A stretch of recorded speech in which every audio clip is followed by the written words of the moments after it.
네, 발표 시작하겠습니다. 지난번과 다르게 이번에는 조금 26페이지짜리 논문을 맡게 돼서 그거를 하나만 집약적으로 다루게 됐는데 우선 설명드리면 Xcloud, a blockchain framework for exploration based crowdsourcing인데 뭐 논문 정보 간단하게 말씀드리면은 작년 6월 29일 MDPI에 업색티드 된 논문이고요. 이 논문이 말하고자 하는 걸 요약해 보자면 일단 크라우드 소싱 플랫폼을 블록체인 기반으로 만들자입니다. 기존의 크라우드 소싱 플랫폼 같은 경우는 중앙화된 구조를 가지고 있어서 여러 가지 문제를 가지고 있었고, 그리고 그 크라우드 소싱에서 그 작업자를 구함에 있어서 그 작업자한테 부여되는 평판 기반의 시스템으로 인해서 의뢰인과 작업자 간의 부정 청탁이나 뭐 좀 잘못된 결과를 낳게 되는 경우가 발생하는 경우 있었습니다. 그래서 이러한 기존의 시스템을 개선하기 위해서 블록체인과 스마트 컨트랙트를 활용한 새로운 크라우드 소싱 시스템 엑스크라우드를 소개하는 것이 이거를 제안하는 게 이 논문의 주된 그거고요. 키워드 같은 경우는 등장하는 게 좀 많은데 블록체인이랑 스마트 컨트랙트 그리고 공개키 암호화 방식이랑 크라우드 소싱, 게임 이론, 또 머신러닝이랑 리니어 리그레션 이런 개념이 좀 나옵니다. 그래서 살펴보겠습니다. 그래서 먼저 크라우드 소싱 플랫폼이 여기서 말하는 게 뭐냐 를 좀 말씀드리자면 온라인이나 뭐 오프라인도 가능하겠죠? 플랫폼을 통해서 다양한 작업자들을 모집한 다음에 여러 가지 다양한 태스크들을 해결하는 것입니다. 또 뭐 크라우드 소싱 태스크를 요즘 어디서 제일 많이 사용하냐면 그 인공지능 학습을 시킬 때의 그 약간 이미지나 음성 데이터에 대한 그 라벨링을 진행하거나 레이블링을 진행하거나 뭐 이미지 분류, 클래시피케이션, 또 뭐 리코그네이션도 존재하겠죠? 또 기타 등등. 약간 요즘 AI 분야가 조금 뭐 지금 말이 많긴 한데 아무튼 핫한 산업 분야이다 보니까 약간 크라우드 소싱 태스크를 AI 분야에서 많이 사용을 하더라고요. 그래서 대표적인 크라우드 소싱 플랫폼은 여기 오른쪽에 보시다시피 피버랑 프리랜서라는 플랫폼이 있는데 뭐 여기서 이제 뭐 그 이미지 레이블러를 모집한다던가 클래시피케이션을 주로 하는 분들 휴먼 어노테이션을 하시는 분들을 그러니까 제가 예전에 했던 노가다 작업을 전문적으로 하시는 분들을 모집하는 사이트라고 보면 됩니다. 그래서 이거 그건데 아무튼 샤딩은 아닙니다. 그래서 이런 크라우드 플랫폼의 문제점을 살펴보자면 일단 먼저 아까도 말씀드렸다시피 레퓨테이션으로 인한 불평등한 의뢰가 발생할 수 있습니다.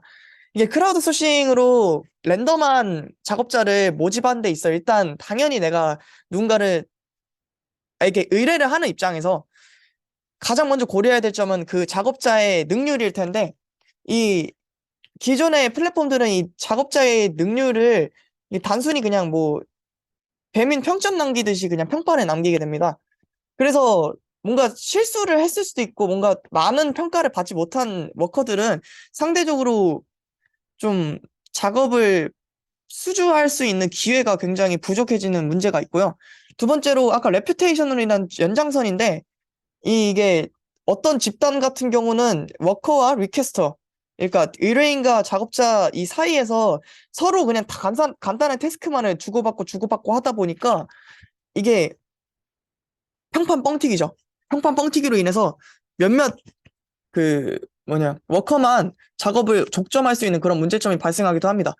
또한 마지막으로 보면은 약간 익명성 보장인데 그 기존의 플랫폼들은 다 중앙화가 돼 있어가지고 사용자 데이터를 데이터베이스에 저장을 하게 되는데 물론 당연히 뭐 중앙화된 플랫폼들에 있어서 블록체인을 연구하시는 분들이 주장하는 거는 해킹에 당하면 너네 데이터 다 날라간다. 약간 이거를 주장하고 있고요. 또한 작업자 의뢰인이나 개인의 정보를 공개하고 신뢰 기반의 서비스이기 때문에 또 이런 신뢰 기반의 좀 시대착오적인 서비스는 크라우드 소싱에 맞지 않다라고 주장하는 이런 문제점이 있습니다. 그래서 이 논문에서 컨트리뷰션을 두 가지를 주로 살펴보자면 먼저 첫 번째로 분산형 익스플로레이션 베이스드 크라우드 소싱 플랫폼을 제안하는 겁니다. 이게 뭐 편하게 말씀드리자면 이거는 기존의 평판 기반의 크라우드 소싱 시스템은 앞서 말씀드린 문제들이 발생할 수 있으니까 그 뭔가 그 작업자에 있어 그거를 단순히 평가를 남기는 게 아니라 체계적인 약간 러닝 레이트나 작업 수행도, 작업 성공률 같은 약간 이런 파라미터를 고려해서 수치화한 다음에 이것을 평가를 할 수 있게, 뭔가 배심원처럼 약간 여러 명이서 평가를 할 수 있도록 하는 그런 시스템을 만드는 것이 첫 번째 컨트리뷰션입니다.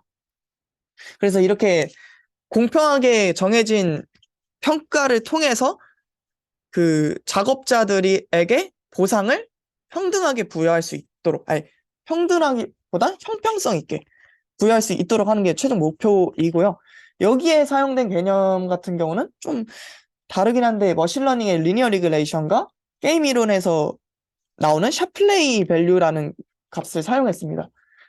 두 번째 컨트리뷰션 같은 경우는 그 블록체인이나 스마트 컨트랙트를 적용하는 건데요. 그래서 뭐 이거는 중앙화를 해결하기 위한 문제에서 블록체인이랑 스마트 컨트랙트를 적용하는 것입니다. 그래서 블록체인을 활용하면 플랫폼의 데이터의 탈중앙성을 확보할 수 있고 데이터 투명성과 같은 특징을 부여할 수 있으면 이러한 부분은 뭐 다양한 어떤 플랫폼에 적용되느냐에 따라서 다양한 장점을 만들 수 있다는 것이 있고요. 그리고 뭐 다오나 웹3의 개념처럼 이러한 플랫폼에 있어 약간 작업 프로세스들을 스마트 컨트랙트로 실행을 시킴으로써 뭔가 기존에 있던 뭐 타임 컴플렉시티를 좀 개선한다던가 그런 부분을 기대할 수 있어서 블록체인이나 스마트 컨트랙트를 사용하게 되었습니다. 이더리움 마크를 넣은 이유는 이더리움 테스트넷에서 이분들이 실험을 했더라고요. 제안하는 프레임워크는 이렇게 보면 왼쪽을 보면은 이분들이 제안하는 프레임워크가 나와 있는데 먼저 왼쪽에 저거를 설명드리자면 리퀘스터, 그러니까 의뢰인이 그 태스크를 공지를 하게 됩니다. 이 플랫폼에 공지를 하게 되고 이거 공지를 하게 됨에 있어 이 제가 이렇게 파란색 네모를 친 이곳을 시스템적인 부분이라고 생각을 했는데 블록체인 네트워크가 존재하고 유저 태스크 매니지먼트를 하는 뭐 그러니까 이밸류에이션을 진행하거나 뭐 태스크를 공지를 하거나 하는 것을 시스템으로 묶었고 이곳에 시스템에 태스크를 포스트하게 되면은 작업자들은 이것을 보고 수주를 한 다음에 수주를 한 데 결과에 있어 이 솔루션을 가지고 이밸류에이터들을 평가하는 이런 프레임워크를 제안을 하게 되었습니다. 그래서 유저 단과 시스템 단을 두 가지로 나눠봤는데 유저는 당연히 이 제안하는 프레임워크를 사용하는 유저겠죠? 클라이언트일 텐데 리퀘스트와 워커 이렇게 두 가지가 있습니다. 기존 크라우드 소싱 플랫폼에서 당연히 작업을 의뢰하는 의뢰인에 해당하고 알고리즘이나 설명할 때 R로 이제 표현을 할 예정입니다. 또 워커 같은 경우는 당연히 그 포스트된 태스크를 받아가지고 일을 하시는 분들을 말씀하는 건데 이거는 W로 표시를 할 예정이고요.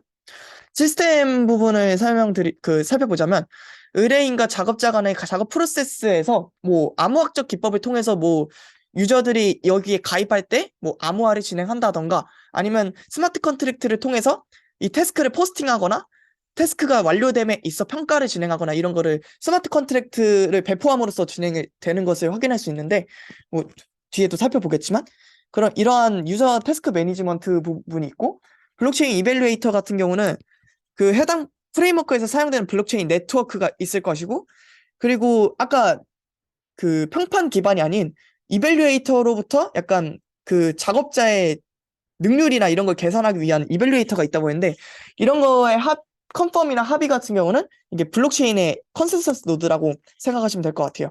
그럼 이렇게 이러한 부분에 있어 블록체인을 활용하게 됐습니다.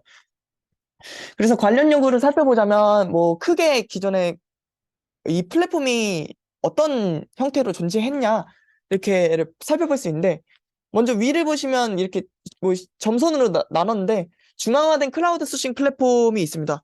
뭐 중앙화된 부분에 있어서 당연히 문제점은 아까 말씀드렸다시피 중앙화된 서버나 중앙화된 플랫폼이기 때문에 보안상의 문제나 신뢰 기반의 서비스를 진행하기 때문에 이러한 부분에 있어 현재 약간 시대착오적이다라고 주장하시는 분들이랑 문제점이 있고요. 탈중앙화만 이룬 크라우드 소싱 플랫폼이 있어요.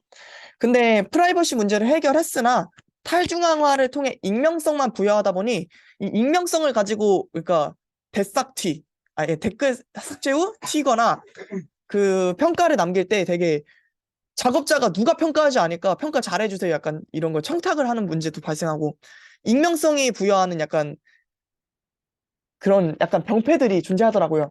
그래서 이러한 부분을 해결하고자 하는 기 위해서 블록체인에 적용한 크라우드 소싱 플랫폼들이 여러 가지가 있었습니다. 여기서 뭐 스마트 컨트랙터 어떻게 사용할 건지 그 블록체인에서 뭐 평판은 어떻게 적용할 건지 약간 이런 부분들이 존재했습니다. 그래서 프레임워크를 아까 좀 추상적으로 살펴봤다면 이제 프레임워크를 약간 뭐 좀 도식화한 그림을 살펴보셨는데 이거 보면은 아까 제가 말씀드렸다시피 유저 레이어와 블록체인 네트워크, 그러니까 시스템 레이어 이렇게 두 가지로 나뉘어지게 됩니다. 먼저 뭐 여기 살펴보시면 잘 안 보일 수도 있겠지만 여기 레지스터와 스마트 컨트랙트 제네레이터는 제가 추후에 조금 더 자세히 설명드리고자 할 텐데 먼저 유저 레이어는 제가 말씀드렸죠. 그 워커나 리퀘스터, 그러니까 직접 사용하는 사용자들이기 때문에 뭐 추가적인 설명은 필요 없을 것 같고 오른쪽에 시스템을 보면은 우선 위에서부터 보면은 블록체인. 그러니까 이 프레임워크를 호스팅할 수 있는 블록체인 네트워크가 있을 텐데 여기서는 이더리움 네트워크의 롭스텐 테스트 네트워크. 지금은 사라졌지만 POS를 활용하는 롭스텐 테스트 네트워크를 사용했고 밑에 프로세싱 이쪽을 보면은 CA. 그러니까 시그니처를 제공하는 약간 보안기관, 증명기관인데 기존에 약간 보안적인 요소를 가 등장할 때 나타나는 CA와 동일한 개념이라고 살펴보시면 되고요. 프로세싱 노드는 말 그대로 이거를 트랜지션을 처리하는 노드. 스마트 컨트랙트 제네레이터는 제가 추가로 더 설명드릴 거고요. 밑에 레지스트레이션 센터를 보면은 그러니까 이게 결국 플랫폼이기 때문에 유저들이 가입하고 등록하고 자신들의 뭐 개인정보를 관리하고 막 이런 게 있는데 그래서 레지스트레이션 하는 곳이랑 베리파이어 이쪽 검증하는 게 있고요. 그래서 레지스트레이션이나 이 스마트 컨트랙트 제네레이터는 추가적으로 다음 슬라이드에서 설명드리고자 합니다. 그래서 레지스터 같은 경우는 뭐 해당 플랫폼의 가입을 담당하는 파트로 설명이 되어지는데요. 해당 연구에서 레지스터 과정에서 아이디를 우선 발급을 받는데 이런 그러니까 아이디를 통해서 그 유저를 내에서 식별을 할 수 있기 때문에 자신의 그 유저 개인 정보나 이런 것에 일적 개입되지 않은 것을 확인할 수 있었습니다. 그래서 해당 아이디를 통해서 해당 유저를 그러니까 식별할 수 있으나 특정할 수 없다는 특징을 가지게 되고요. 그리고 스마트 컨트랙트 제너레이터 같은 경우는 각 프로세스를 스마트 컨트랙트를 배포함으로써 진행을 한다고 말씀을 드렸었는데 이래서 이거 프레임워크에서 존재하는 스마트 컨트랙트는 여기 5개지가 있습니다. 유저 컨트랙트는 뭐 새로운 유저를 추가하는 컨트랙트, 잡 컨트랙트는 새로운 태스크를 생성하거나 존재한 태스크를 조회하는 컨트랙트, 어그리먼트 컨트랙트는 작업자, 의뢰인 간의 확인, 그러니까 작업이 제대로 체결이 됐는지를 위한 확인을 위한 컨트랙트, 작업이 완료되면 호출되는 입찰 컨트랙트인 텐더링 컨트랙트가 있고요. 마지막으로 어세스먼트 컨트랙트, 이벨리에이터가 평가할 때 이 컨트랙트를 배포함으로써 이벨리에이터가 평가를 시작하더라고요. 그래서 이런 컨트랙트가 어떻게 적용하는지는 앞으로 이제 제안한 프로세스들을 설명드리면서 어떻게 적용이 되는지 설명드리고자 합니다. 그래서 이 논문에서 제안하는 프로세스는 왼쪽을 보는 이렇게 플로우 차트처럼 되어 있는데 뭐 크게 저기 약간 마른 목골로 나눠진 것이 실제 태스크가 어떻게 전달되거나 바뀌는 부분을 그러니까 실제 프로세스나 작업부라고 생각하시면 될 것 같아요.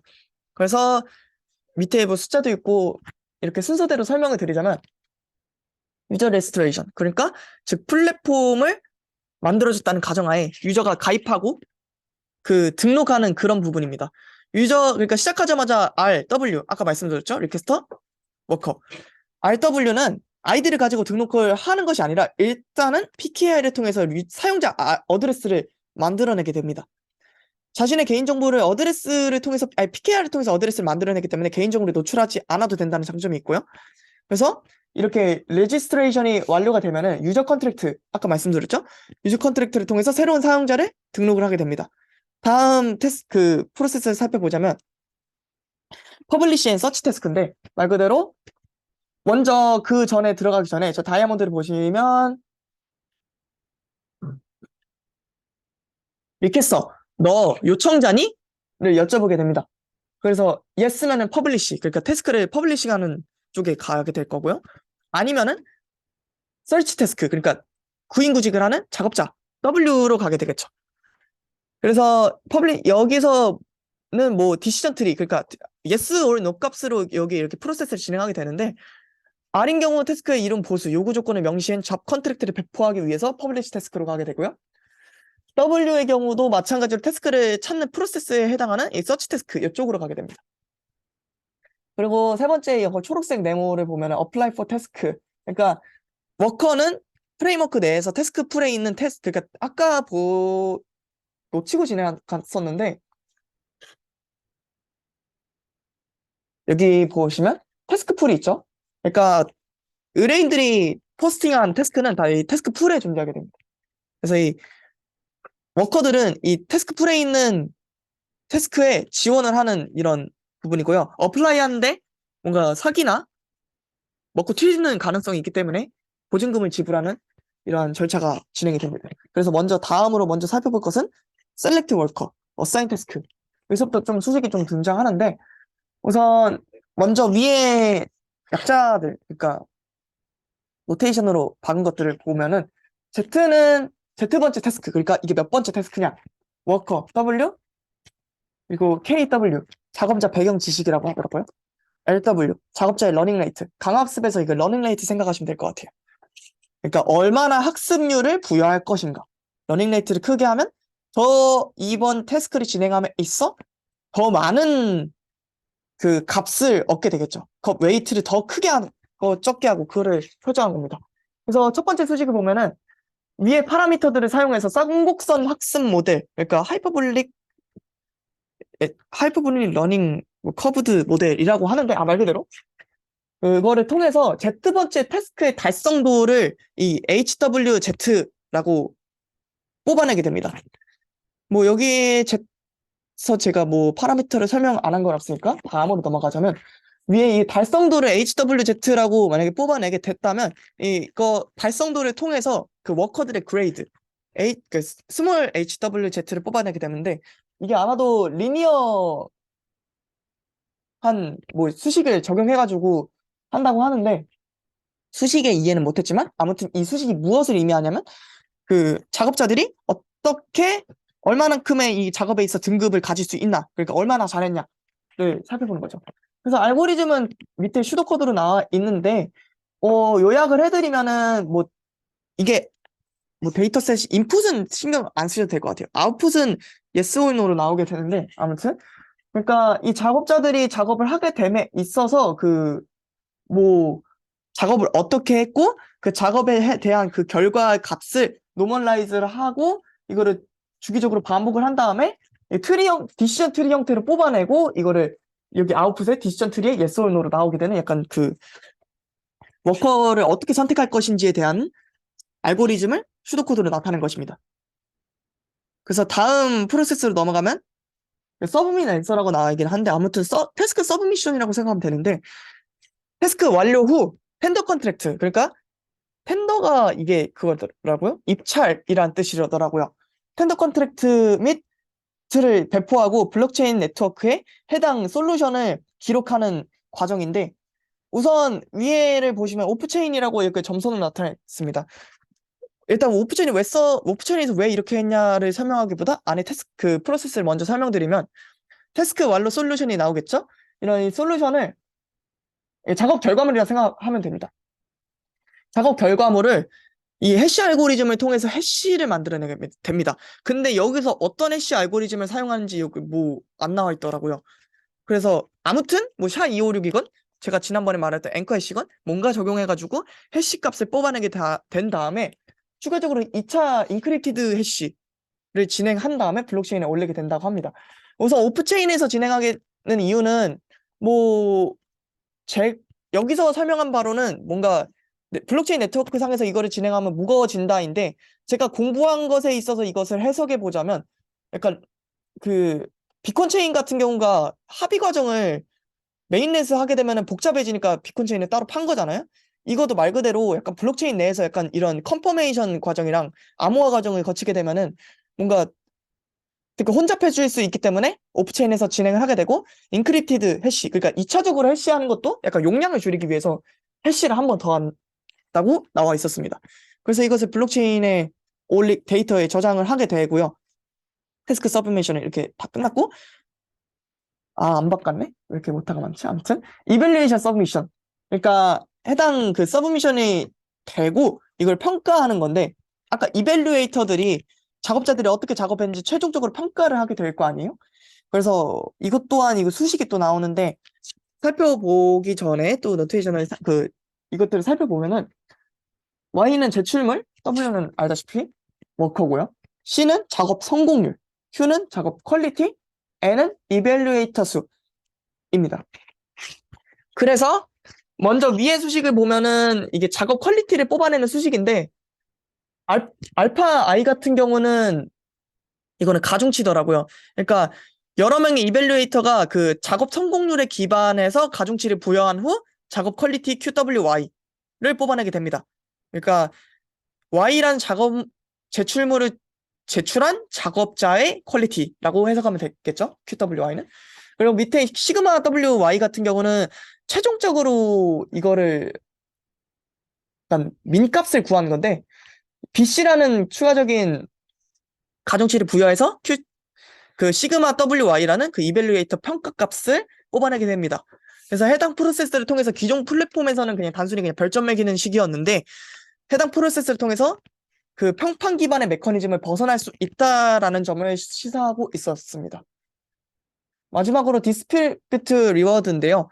아까 말씀드렸다시피 게임 이론을 통해서 작업에 대한 보상을 분배한다고 했는데 여기서 아까 샤플레이 밸류라고 했죠? 샤플레이 밸류가 뭔지는 정확하게 모르겠지만 뭔가 공통적인 우승자가 존재했을 때 그거에 리워드를 어떻게 적용하냐라는 것을 게임 티어리에서 사용하는 값입니다.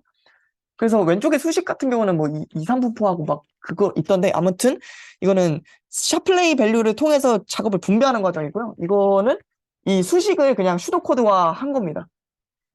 아무튼 그 최종적으로 분배가 게임 이론을 통해서 잘 이루어졌다. 단순히 엠빵하는 게 아니라 뭔가 아까 있었던 뭐 파라미터나 값들을 통해서 잘 이루어졌다라는 것을 보여줄 수 있는 슬라이드였고요. 그래서 말씀드린 프레임워크의 설명은 어느 정도 다 끝났고 이제 임플리멘테이션, 실제 구현과 퍼포먼스 어널리시스, 그러니까 실험을 살펴볼 텐데 우선 테이블 같은 경우는 해당 실험에서 사용된 그겁니다. 그 작업 환경.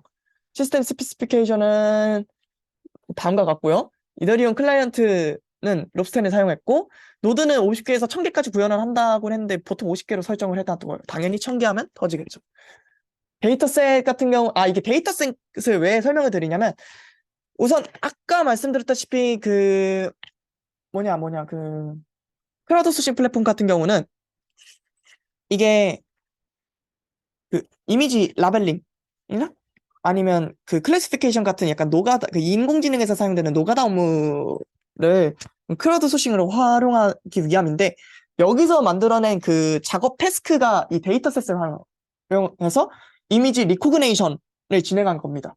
그래서 데이터셋은 칼텍 101이라는 이미지 데이터셋인데 뭐 이미지 데이터셋 간략하게 설명드리자면 뭐 300바이 200으로 한정된 게 아니라 조금 베리어블한 이미지 사이즈를 갖고 있고 여러 가지의 이미지 카테고리를 갖고 있고 각 카테고리별로 50개에서 800장의 이미지를 갖고 있는 데이터셋임을 표현할 수 있고 이 데이터셋을 통해서 이미지 리코그네이션을 진행한 태스크를 여기서 가정을 하게 됩니다.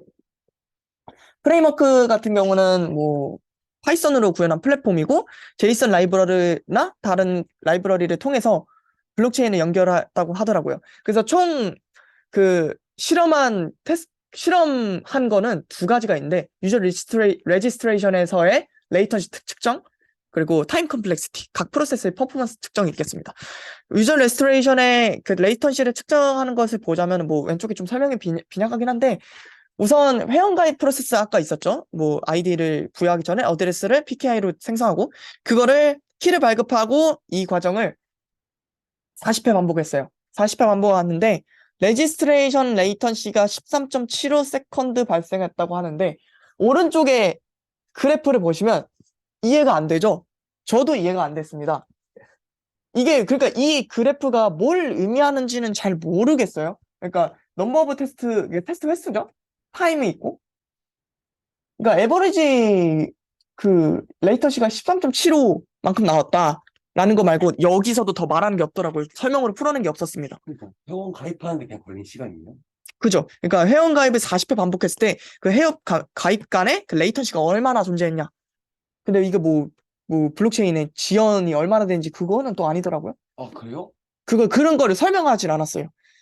앞서 시사는 했었지만. 아, 40개요? 40개일까요? 아닌 것 같아요. 맞은 것 같은데? 맞은 것 같은데? 아니에요. 형들이 둘, 넷, 많은데. 여섯, 여덟, 열, 40개네. 40개 반복했네. 왜 그래? 40개 맞는데. 내가 40개냐고 물어보 아무튼 뭐 근데 이 그 그래프를 가지고 보니까 제가 뭔가 얻을 수 있었던 크리티컬한 건 없었고요. 일관적으로 안 나왔다고. 분기만 한 거네. 그쵸. 그냥 에버리지 레이턴시를 강조한 것 같아요. 느리진 않다. 약간 그 정도? 그것도 비교를 안 했으니까 그쵸. 이거는 비교를 한 게 없어요. 이게 순고 같은 거 가입할 때는 뭐 바로 카카오톡 하면 바로 가입되는데 이거는 이 플랫폼은 이게 삼점 블록체인을 적용하다 보니까. 된다 이럴 수 있는 거죠. 그쵸. 아, 네, 알겠습니다. 그래서 여기서부터 좀 복잡해질 수 있는데 이제 하이 컴플렉시티를 말씀드리기 전에 약간 여기서 말씀드릴 거는 이 세 개의 그래프는 우선 그 아까 프로세스들이 여러 개 있죠? 그 밑에를 보시면 그 태스크 포스팅, 그러니까 태스크를 올리는 거, 그리고 태스크를 받는 거, 그 앤서 서미션, 그러니까 태스크를 완료한 후에 있어 서브미션 과정을 하이 컴플렉시티를 측정한 건데 사실상 이 그래프가 엄청 튀잖아요. 그러니까 제가 알기로 이게 태스크가 지금 오른쪽 위를 보시면 태스크 수인데 그러니까 만약에 태스크가 많을수록 당연히 이게 그 컨퍼메이션 타임이 올라가는 겠지라고 생각했는데 그렇지 않더라고요. 그러네. 트랜잭션 컨펌이 좀 일관적으로 적용되지 않아서 이 지금 더 많은데 더 좋은 결과가 나온 것도 있는 거잖아요. 그러니까요. 원래 당연히 이건 물론 이게 그거를 제가 동일시한 거를 해석을 잘못했을 수도 있긴 한데 당연히 그 일이 많아지면은 그거에 대한 뭐 데이터 사이즈나 그런 게 클 것이고 컨펌 사이즈가 커지지 않을까라고 생각을 했지만 그렇지는 않더라고요. 그래서 종합적으로 레코트워크 퍼포먼스에 대한 매트릭의 테이블을 밑에서 보자면 뭐 이게 그 몇 번 반복했는지 그거를 제가 아마도 40만 개 블록이 생성되는 트랜지션 처리량이었나? 아무튼 그 정도였고요. 저거 위에 태스크 700, 태스크 1300 저거는 그냥 태스크의 아까 제가 말씀드린 데이터셋을 가지고 하는 그 이미지 리코그네이션 태스크가 얼마나 이루어졌는지. 그 숫자가 더 많이 이루어진 거죠. 그쵸. 큰 태스크가 거죠. 많이 처리했다? 약간 그렇게 생각하면 될 것 같아요. 뭐야, 이게. 그래서 저 그래프는 뭔가 뚜렷하게 볼 게 없었고, 뭐, 블록 카운트는 되게 많이 됐네요. 1000만인가, 저게? 1000만 개? 약 1000만 개 정도 됐고요. 에버리지 블록 사이즈는 41KB. 뭔가 이더리움에서 뭐 배포하는 거랑 비슷하게 나왔고요. 당연히 이더리움 내 셀스 네트워크를 사용했으니까. 블록 타임은 12.2초, 뭐, 에버리지 트랜잭션 퍼 세컨드, TPS 에버리지는 13.5 TPS가 나왔습니다. 그리고 오른쪽을 보시면 가스 컨섬션인데 당연히 테스트 네트워크를 사용했으니까 가스 컨섬션은 굉장히 줄어들어 있고 자기들만의 프레임워크를 제한하다 보니까 가스 컨섬션이 크게 발생할 이유도 없었습니다. 뭐 되게 USD로 나타내도 크지 않습니다. 그래서 다음 볼 거는 이제 평가에 있어 소요 시간, 해당 프로세스를 컨트랙트로 활용함에 있어 평가가 어떻게 이루어졌는지 이미지 프로세싱 하는 데 있어서 이게 어떻게 이루어지는지를 살펴보자면 자, 왼쪽을 먼저 보시면 이게 각 왼쪽 오른쪽 박스마다 두 개의 그래프가 있는데 위의 그래프 같은 경우는 블록체인에 도입한 경우고요. 아래 같은 경우는 블록체인에 도입하지 않은 경우입니다. 그래서 워커 사이즈가 가로축이고 Y축 같은 경우는 레이턴시인데요. 보시면 일단 이게 좀 식별이 잘 안 될 수 있는데 먼저 그 워커 사이즈가 11대를 보시면 블록체인을 사용했을 때 레이턴시가 200ms에 존재하게 되는데 그 블록체인에 적용하지 않은 경우 그 레이턴시가 200을 조금 상회하는 정도를 가지고 있고요. 최종적으로 뭐 레이턴시가 블록체인에 적용하면 적다라는 걸 알고 있고 이미지 프로세싱도 마찬가지로 워커 사이즈가 뭐 오른쪽으로 갈수록 많아지고 위에 프로세싱 타임 그러니까 이미지 처리량인데 당연히 그 파란색 있잖아요. 그 하늘색 같은 경우는 5천 장의 이미지를 태스크를 처리했을 때인데 당연히 그거는 프로세싱 타임이 높아지게 되겠죠. 규모가 크다 보니까. 근데 그 이밸류에이터를 5명으로 고정을 해 놓은 상태에서 프로세싱은 어떻게 됐냐를 살펴보면은 뭐 이것 또한 훨씬 블록체인에 적용했을 때 적다고는 하는데 네, 일단 아무튼 그렇습니다. 블록체인을 사용함으로써 레이턴시나 프로세싱, 이미지 프로세싱 타임이 감소했다를 확인할 수 있었어요.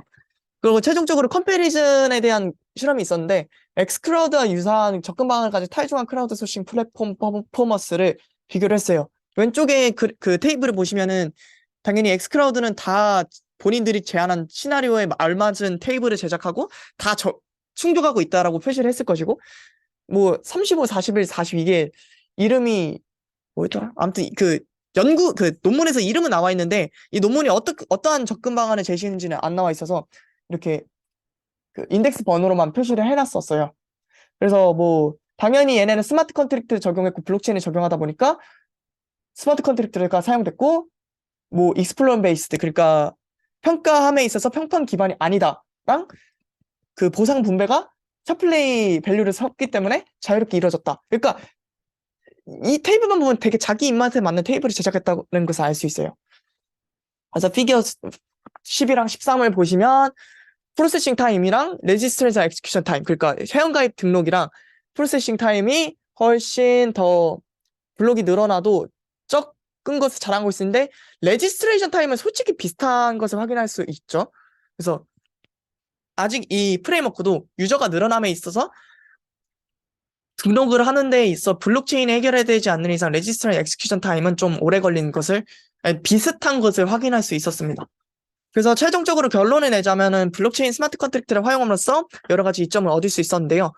이 그 클라우드 소싱 플랫폼에서 블록체인을 통해서 태스크 결과를 검증하고 이를 활용해 암호화에 저장할 수 있게 되었고 스마트 컨트랙트를 통해서 5가지 기능을 구현함으로써 프로세스의 퍼포먼스를 향상시킬 수 있었고 머신러닝, 크립토그래피를 통해서 기존의 평판 시스템이 가지고 있었던 문제점을 해결하고 마지막으로 샤플레이 밸류 그러니까 게임 시어리를 사용해서 공평한 보상 제공 시스템을 마련할 수 있다는 점을 결론으로 내세우고 있었습니다. 네, 발표 마치겠습니다. 감사합니다.